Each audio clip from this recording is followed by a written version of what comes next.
Hey everyone, thanks for tuning in. If you're new here, consider subscribing. It really helps keep these stories coming. And while you're here, let me know in the comments where you're listening from. Now, sit back, relax, and let's get into the story. I took the night shift because it was supposed to be quiet. Just a job to keep the bills paid. Watch some cameras, patrol a few empty corridors, and maybe chase off a couple of bored teenagers trying to sneak in after hours. Nothing serious. The mall had been closed for hours, and the only sounds were the low hum of the fluorescent lights and the occasional clatter of the vending machine dropping a snack when I hit it just right. I had my routine: check the security feeds, do a round through the main halls, maybe take a quick nap in the break room if things were really dead. But that night was different. It started around midnight. I was watching the monitors when I saw a man outside, stumbling near the main entrance. At first, I thought he was just drunk, leaning against the glass, pressing his forehead to it like he was exhausted. His clothes were torn, and even through the grainy black and white footage, I could see something was off. I grabbed my flashlight and headed toward the doors. "Mall's closed, buddy," I called out, tapping the glass with my knuckles. "You need to move along." He didn't respond. Just stood there, his breath fogging up the glass.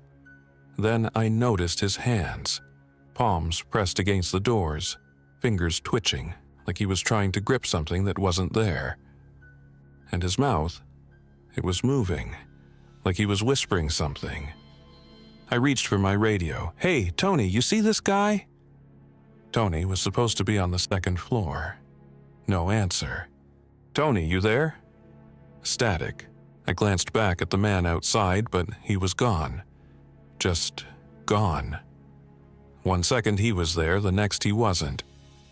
A bad feeling crept up my spine. I turned back toward the security office, deciding to check the cameras again. Maybe he'd just wandered off. But as I walked past the food court, I heard something. A soft tap. Tap, tap, coming from one of the side hallways.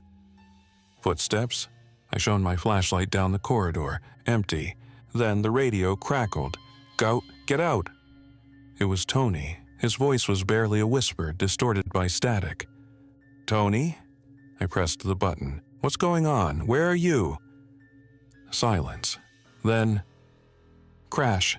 A sound like breaking glass echoed through the mall. I spun around, heart hammering. It came from the entrance. I sprinted back to the main doors and stopped cold. The glass was shattered. Shards glittered on the floor like ice, and beyond them, silhouettes were moving in the parking lot. Dozens of them. Staggering, twisting. Their limbs moved in jerky, unnatural motions, like puppets with tangled strings. Some dragged their feet, others lurched forward in bursts of unnatural speed. And their eyes, even in the dim light, I could see them. Wide, empty, hungry. I took a step back, my breath coming in short gasps. This wasn't a robbery. This wasn't a bunch of drunk people causing trouble. Something was wrong. The radio crackled again. "Office, get to the office." Tony's voice was weaker now. I turned and ran. I don't know why I went to the security office instead of straight for an exit. Maybe I was still clinging to the idea that this was something we could contain, that calling the cops would fix it. But deep down, I think I already knew the truth. This wasn't something that could be fixed. I reached the security room and slammed the door shut, locking it behind me. My hands were shaking as I checked the monitors. The cameras flickered, distorted by static, but through the interference I saw them. The things that had broken in. They were inside the mall now, moving between the storefronts. Some of them walked on broken legs, dragging themselves forward like they didn't even feel it. Others crawled on all fours, their fingers clawing at the tile, leaving streaks behind, and then there was him. Tony. I saw him on one of the feeds near the second-floor balcony, He was leaning against the railing, clutching his stomach. His uniform was soaked in something dark. "Tony," I grabbed the radio again. "I see you. Hang on, I'm coming to—" He lifted his head, and I froze. His eyes were wrong. Clouded, unfocused. His mouth moved, but there were no words this time, just sounds. A low, gurgling moan that sent ice through my veins. Then he turned and jumped. The camera cut out before I could see him hit the ground. I backed away from the monitor, my breath coming in short, panicked bursts. My mind was screaming at me to do something, to run, to hide, but I couldn't move. The air in the security office felt wrong, thick, suffocating. And then, the doorknob rattled, soft at first, then harder. Then came the scratching. Nails against the wood. Slow, deliberate. I stumbled back, my heart hammering in my chest. I reached for my gun. Mall security wasn't supposed to carry one, but I kept a personal piece locked in my bag, just in case. I barely had time to pull it out before the door slammed open, and then all I knew was darkness. When I came to, everything was quiet, too quiet. My head throbbed, and there was a sharp, burning pain in my side, like I'd been tackled and thrown across the room. The security office was dark now. The monitors were out, the emergency lights casting long, flickering shadows across the walls. But the door was open, wide open. I forced myself up, every muscle screaming in protest. My gun was still in my hand, though my fingers were so stiff it felt like I'd been holding onto it for hours.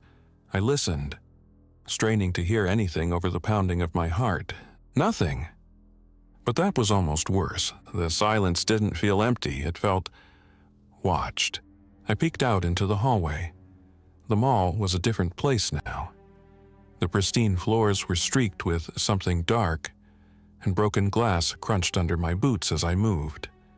Stores stood open like gaping mouths, their displays smashed and looted, not by people though. I knew that instinctively. And then I heard it, that sound. A slow, wet dragging noise, feet sliding against tile, labored breathing. I ducked behind a kiosk, forcing myself to stay still. The thing that passed by me used to be a woman. I could tell by the tattered remains of her clothes, some kind of blouse and a skirt. But the way she moved, it wasn't human. Her head twitched with every step, her arms hung at strange angles, and her jaw, it just hung there slack and broken, and her eyes, they were empty, lifeless, but still searching. I stayed there, hidden until she was gone. The sound of her dragging footsteps faded, but I didn't move, not yet, I couldn't. My body refused. But then the radio crackled again. "Help!" It was so faint I almost didn't believe it, but it was real. "Please, anyone." I pressed the button. "Hello? Who is this?" A long silence, then, "Food court, I'm in the food court, please." The voice was barely above a whisper. A woman, weak, terrified. I should have left. Every instinct told me to find an exit and run, but I couldn't just leave someone behind, not when I was the only person who might be able to help. So I moved. The journey to the food court was a nightmare. Every step felt like it would be my last. I passed more of them, those things, hunched over and twitching, their heads snapping toward every sound. I saw one of them standing in the middle of the arcade, slamming its head against a pinball machine over and over, like it didn't even know why. But the worst part was the quiet, because every so often, I'd hear something else. The soft whisper, my name, coming from nowhere, or a gentle tap, tap, tap behind me even when I knew I was alone. By the time I reached the food court, I was shaking. My gun felt heavy in my hand and my breath was ragged, but I made it. And I found her. She was hiding behind the counter of a fast food place, curled up and clutching a walkie-talkie to her chest. A teenage girl, maybe 17, wearing a uniform stained with things I didn't want to think about. When she saw me, she nearly cried. "Please," she whispered. "We have to get out of here." "We will," I promised, though I didn't know how. "What's your name?" "Jess." "All right, Jess, stick close to me." We moved fast and quiet, but the mall was getting worse. The longer we stayed, the more wrong it felt.